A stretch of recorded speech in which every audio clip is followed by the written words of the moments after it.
Good morning, everybody. It is time for grammar, and today we are going to look at contractions.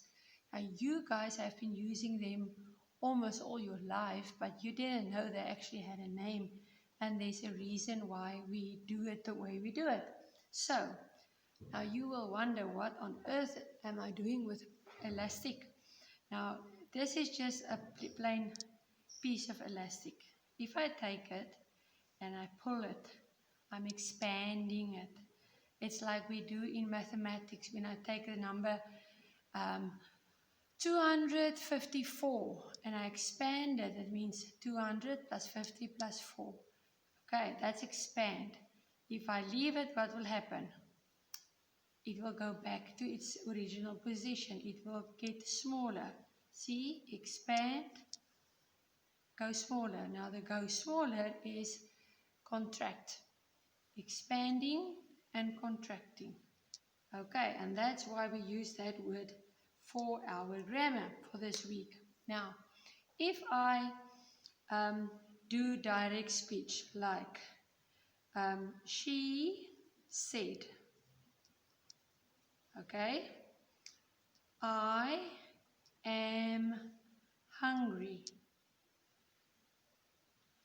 Okay, we had inverted commas. Now remember when I told you inverted commas, you have to think of the commas need to be like this. It's like we're putting little brackets around the person's own words. So it will face that direction and that will face that direction. It's like two hands holding the words of the person. And there will be a comma. The inverted commas will be behind the full stop. If I had an exclamation mark, it will be behind. Question mark, it will be behind because the punctuation sign is still part of my sentence. Good. And then we have another set that we're going to use now. If I say I can not do my work, that is now expanded. It's long. So I want to make it shorter. So what I'm going to do, I'm going to take can again.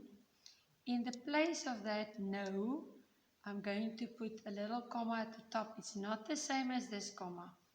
A little inverted comma, only one, and then the T. So when someone reads this, they say can't. And it stands for cannot. So I don't need to write that whole thing. I can just write can't. If I say he is very sick, I can change it to he's very sick. Now remember, this is not the same as this is. This means it belongs to him. It is his bedroom. This is he's tired. And it's in the place of he is. Okay? So that little inverted comma is a speech mark. Is taking the place. So as soon as you see it, you know in between the he and the s, something was left out. I have to do my work. And I can, from expanded, go to contract. And I can say I leave out that part. And I do this. And it means I've. I can say I am very tired. I take away the A, just indicate that I'm going to take it away. I'm tired. We could have some hot chocolate in the class. And now I say could.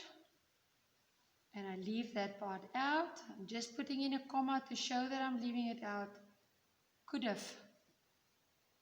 Alright? So, this is got the same, these are the same meaning except for that one. They've got the same meaning than this side. But because I want to say it quickly, I'm just going to put them together. You can say there's nothing wrong with saying I am tired. But if you say I'm tired, That's more in conversational kind of English. So if we write, and specifically in informal writings, you don't use this. If I write an official note to the parents, I don't use this. I have to use this. Okay, so that's more focused on conversational kind of English. I want to show you quickly on the booklet. There you will see activity 2 and 3 on Tuesday.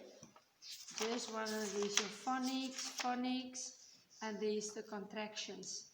Now, a contraction is a shorter way to write two words. Is and not make isn't. An apostrophe will fill in the space of the missing letter. Now, you guys have to really make sure that you know it's taking the place of the no of not to make it can't. It's taking the place of the I to make it his. Place of the HA to make it I've. Place of the A to make it I'm. Because next week we are going to look at apostrophe S's that's got a different duty. Now you guys did this already, but those are two. It's like little hands holding the person's words. And there I'm leaving out certain parts, so I have to put in an apostrophe. Now next week we are going to have a look at another function for the apostrophe. Now you have to fill in the blanks. Watch out, you are in danger. Another way of putting it, do not jump off the bridge, don't. So as you go through this activity, you will recognize lots of them. Circle the contraction. So you'd first circle, and then you change the contraction into the two words that they use to make that contraction. So we'll go home at 3, we will. So first circle the contraction and then expand it. Put it back into the two words where I got it from. Okay, there is our comprehension. And there you have to do contractions again. Now we give you the two words.